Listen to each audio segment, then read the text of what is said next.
Welcome.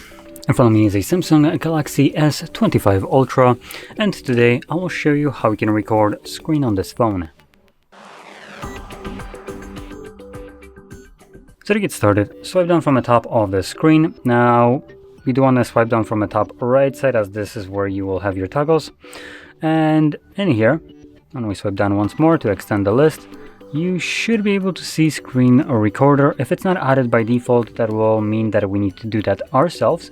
And we can do that by clicking right here on this pencil, edit, and let's find it from the list. There we go. Just drag it over there. Oh, tap on it and click on done, and that's it. So done once more.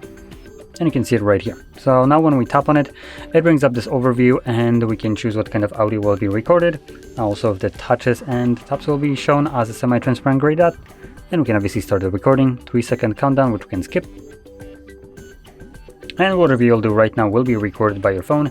Now there is a limitation to it. So if, for instance, you try to open up some kind of application like Netflix, which I'm pretty sure comes pre-installed with the device by default, but it's not present here anymore, you wouldn't be able to record that. But most applications will be recorded no problem. Once you're done, you can click right here on the square. This will save the screen recording to your Photos application or gallery, whichever one you use. I think we have both of them.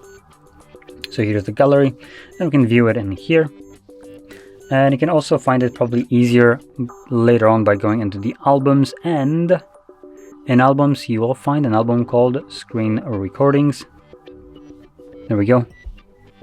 And you can see it in here.